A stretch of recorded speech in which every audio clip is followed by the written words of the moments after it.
The Los Angeles Clippers have agreed to a 2-year deal with Brook Lopez for $18 million. The reason I bring this up is because it marks a huge change in the Milwaukee Bucks. I think it officially marks that they're now done with their original core that had won a championship about 3 years ago.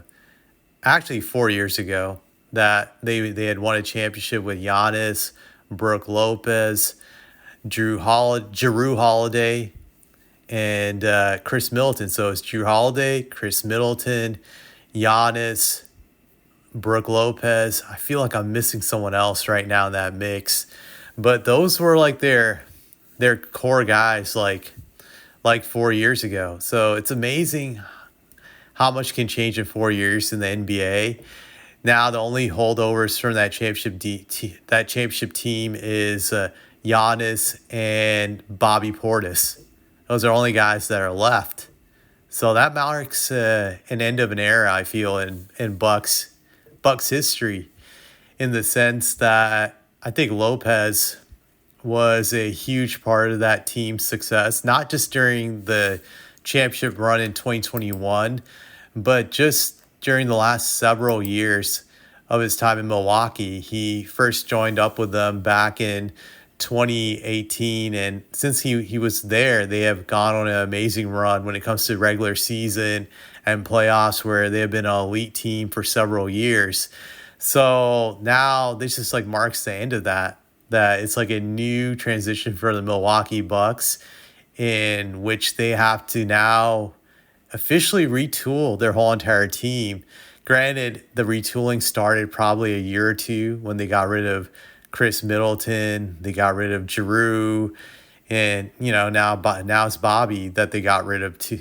Not Bobby, but Brook. Now it's Brook that they got rid of. So they're in a retooling era, I feel. They have some decent pieces around Giannis, but they really don't have a star when you look at their roster. I'm just looking at it right now. Let me just pull it up.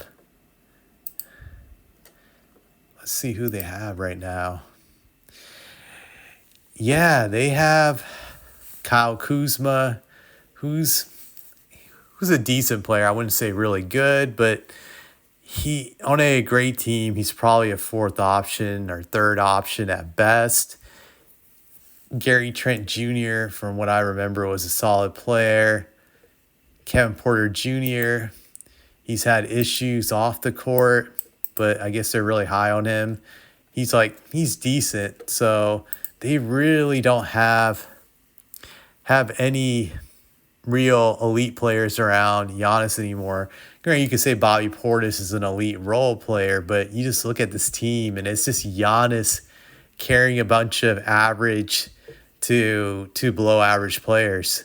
When you look at this team, nobody really stands out here. So now they have a huge void at center that they're going to have to fix. And it's like I've been saying in my other videos, that they should go after DeAndre Ayton. That's a guy they should make a hard push for now. They really need a center in the worst way.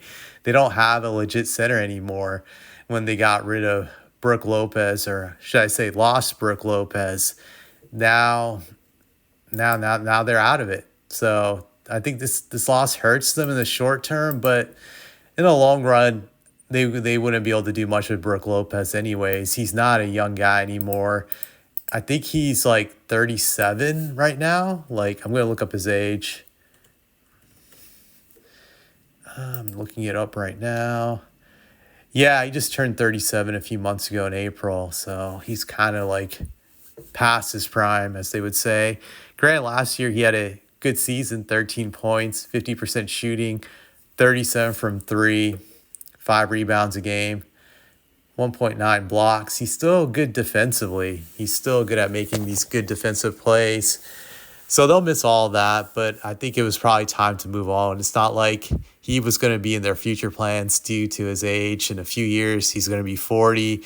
So it's kind of like iffy with how much is left in his tank. You just don't know. Like, as a Spurs fan, I thought Duncan could play until he was 45, and then once he hit, like, I think it was 39, once he turned 39, he was like no longer the same player ever again for that whole entire year, and then he just retired at 40. So you could fall off very quickly once you get into your late 30s.